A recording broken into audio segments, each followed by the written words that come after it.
This is a 3-year-old F-150 Lightning, and the most common question I always get is, what does an F-150 EV, an electric vehicle, look like 3 years down the road or even longer? In this video, I'm going to share all of that with you. As I've mentioned, this truck is exactly 3 years old, and I'm so excited because we're going to cover a lot of different things in this video. Number one, we're going to hook this vehicle up to the Ford FDRS system so we can see exactly what kind of battery health is still in this vehicle 3 years later. And what's really cool about this is the owner of this vehicle, my father, has not properly maintained this battery at all. They recommend that you don't charge this thing past either 80 or 90%. Well, I'm happy to tell you this joker has charged this thing up to 100% every single time he charges. He just wants that extra range just in case he needs it. But either way, we're gonna also cover things like, what's the range test look like? Can you still get 320 miles worth of EPA estimated range out of this truck? And in addition to that, we're gonna cover some of the trade-in values of this vehicle 3 years later. Holy crap. This is gonna get interesting.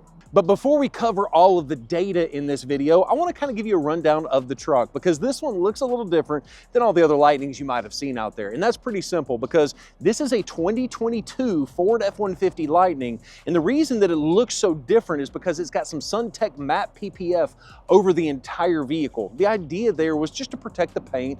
And just like I am, my father's a big fan of PPF. He's got it on his Bronco first edition as well as this truck as well. And by the way, that brings me to my next point. This video is not like pro EV or anti EV.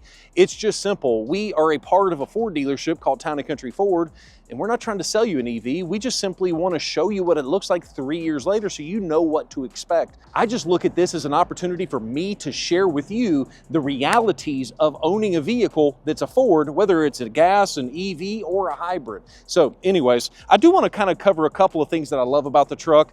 I'm not going to call it this, but the front trunk. You know, so many people like to call it a frunk. That name still bothers me, but I love the fact that you can actually open the front.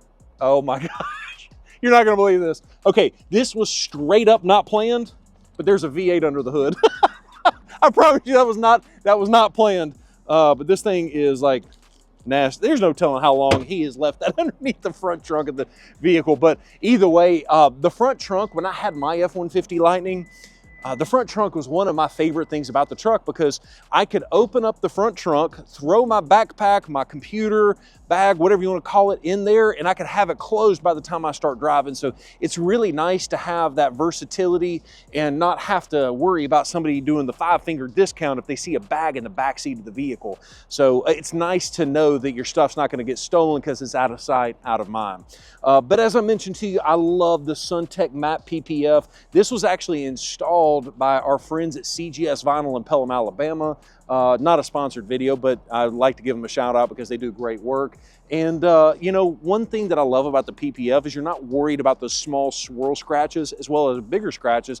And you can see how much pollen is falling on this vehicle. And I have no problem doing this because I know that it's not going to scratch the paint, and I love that. Now, you're also going to notice that this truck being 33,000 miles, yeah, he's already put a new set of tires on there. Now, my dad is a little weird when it comes to tires and maintenance. He likes to over-maintain them. That's one thing you have to know is you don't have oil changes. Obviously, it's an EV.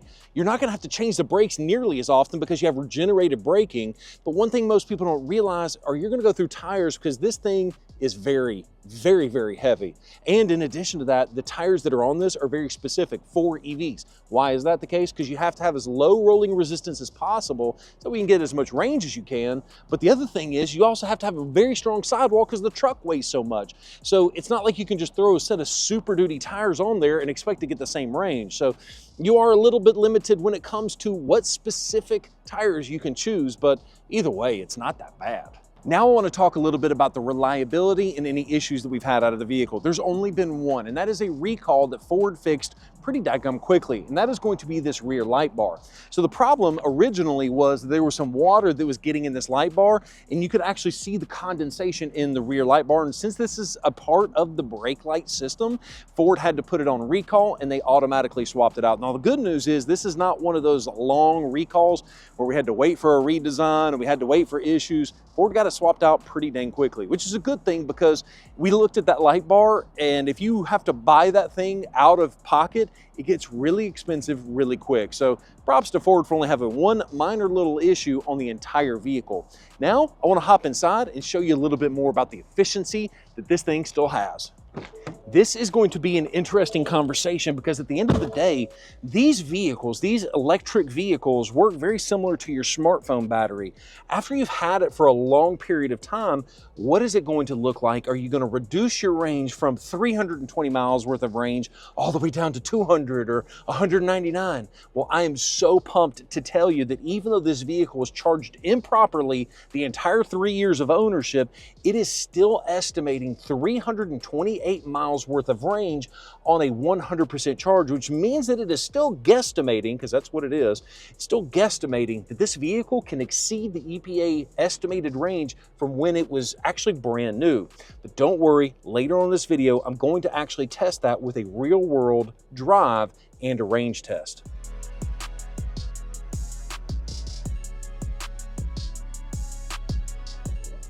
Hey, buddy.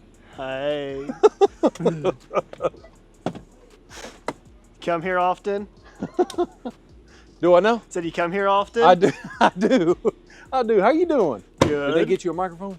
No. Are you okay? Oh, I see it. Okay. So what I was hoping you could help us with, can you take your computer system, it's FDRS, isn't it? That you can plug that computer system into this truck. Can you tell us if and how much like the battery is actually degraded over time? Can you see that in Ford's computer system? I think so. I've never tried it, but we can try. I'm Okay. pretty sure there's a, call them PIDs. Okay. Don't ask me what it stands for, but we call them PIDs. I'm sure there's one that works for that. I just don't know which one it is, but I think we can find it. Well, there's a first time for everything. Thank you. Awesome. So I would think you would be able to see the exact percentage of degradation, because I know Ford has got like an 8-year, 100,000 mile warranty on the battery itself.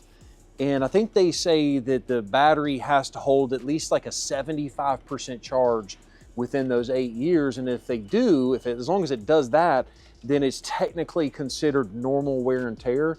But it's when it falls below that is when warranty would actually kick in and either start to replace some of the cells or the modules. Is that your understanding as well? Yeah.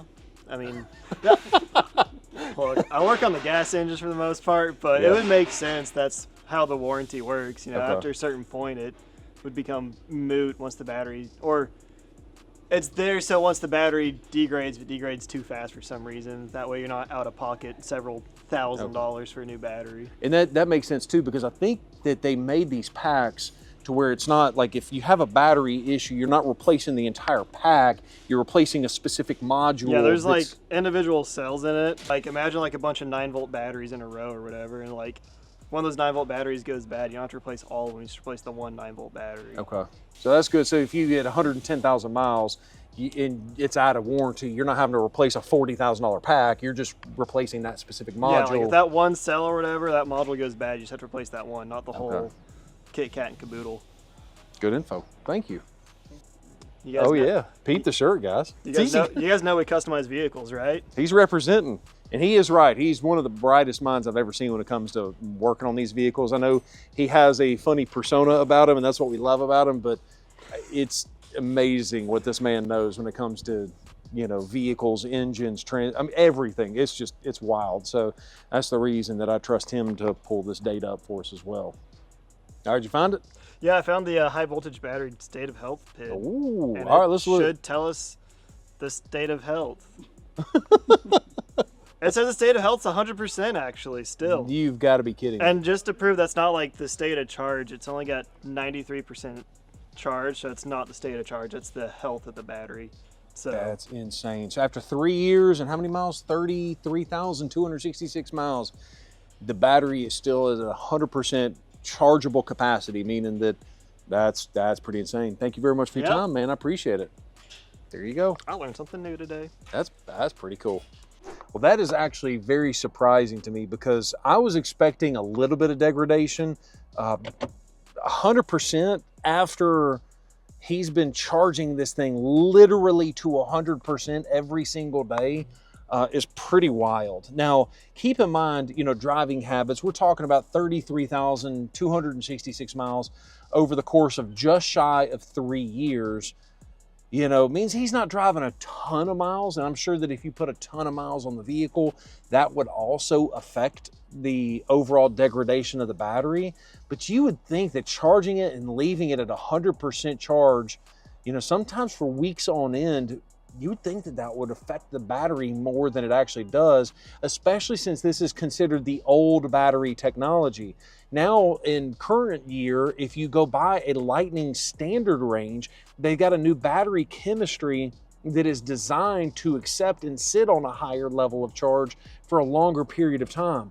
But this right here tells me that I'm not nearly as freaked out about the battery not lasting as most people think you should be. So very, very interesting. So now let's do this. Let's go ahead and take this truck on its range test to see if we can actually get 320 miles worth of EPA estimated range on the truck on a single charge. This is going to be the real test to see if this truck actually still has 100% of the battery left to charge. So far, I'm a little over 80 miles into this whole range test, and I've averaged right at 2.3 miles per kilowatt hour, which is actually better than I was getting when I had my previous 22 F-150 Lightning, which actually tells me this thing should, if I'm calculating it all out and accurately, this thing's on pace to do pretty close to what the EPA is estimating, but time will tell. As we come closer to the end of the range test, it's important to let you know how we actually conducted this test, because this is not one of those you hop on the interstate and drive until it dies kind of a video. What I wanted to do is give a real world application of what can I expect with some in-town and interstate driving. Basically, I've been living with this truck for the past week, and it's kind of interesting because as I come closer to the end of the range test, you can actually see that the available output power actually drops down. So as I'm sitting here with 39 miles worth of range left, I've only got 82% of my available power. The good news is that if I need to accelerate, that 82% of available power is significantly faster than anything else on the road for the most part.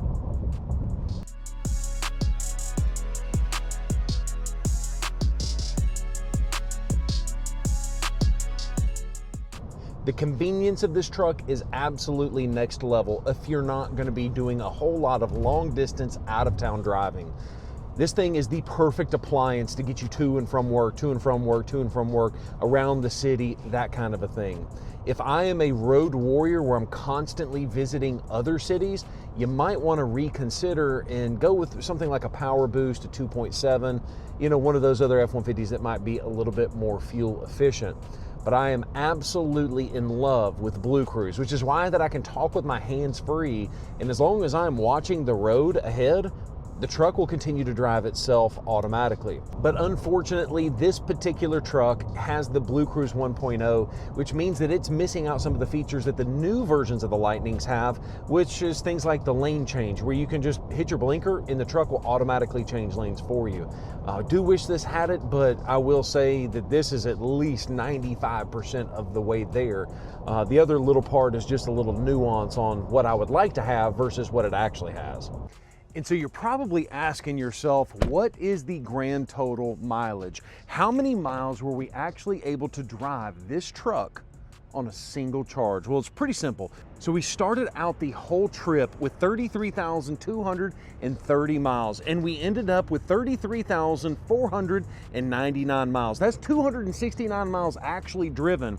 But we also have another 13 or 14 miles worth of range left, which actually gives you a grand total of 283 miles on a single charge. Yes, you're right. That's not exactly what Ford Motor Company and the EPA is estimated this truck brand new, but it's just very interesting. Now all that's left to see is what this thing is actually worth in current market conditions, because as a prospective F-150 Lightning owner, I would want to know what one of these 3 years old looks like. What kind of value are we talking about after you've driven the thing about 33,000 miles? So what I've got here is a computer system built into my phone that is called vAuto. It allows me to see a whole bunch of different things like book values. It also allows me to see what these things are actually selling for at at the auction. So what I'm gonna do now is I'm actually gonna come in here and I'm going to scan the barcode of this vehicle. And when I do that, it will automatically pull up all of the details for this particular vehicle. And you can see the Carfax, one owner. We're not really interested in all of that, but it is a clean, no accidents, no issues. Holy crap. So if you see that, KBB thinks a fair purchase price on that vehicle is $40,134.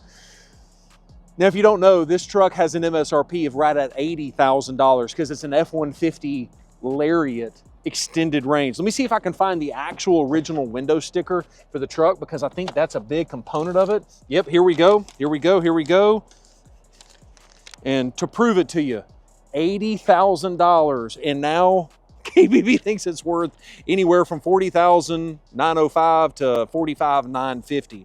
Now, the other cool part about this is you can actually look at a lot of different information here. Like you can see at Manheim what these things are actually transacting for, which is what I've done right here. You can see right there on the screen that these things are, oh my goodness gracious. Yeah, so the value of this thing, my dad is gonna watch this video and he's gonna throw up. So I think it's safe to say that these vehicles are not exactly holding their value like you would expect. Now, the best part about that though, is that Ford realizes that the F-150 Lightning is a good vehicle. I mean, no quality issues, battery seems to be fine after 33,000 miles. Really the only issue is that Ford has realized that people like the technology, but they're not willing to pay an obscene premium for it. And now that Ford's got the incentives to back what these trucks are actually going for, it makes a lot of sense. I mean, you can get some stupid rebates right now on the 24 and then now the 25 Lightnings that are just now coming out. So let me know in the comments down below, what do you think of this vehicle, the quality, the longevity, but most important, let me know what you think about the video. If you want more videos like this, the best way to tell me is hit that like button, and don't forget to subscribe to the channel with the bell notification turned on so you don't miss a single video. Peace.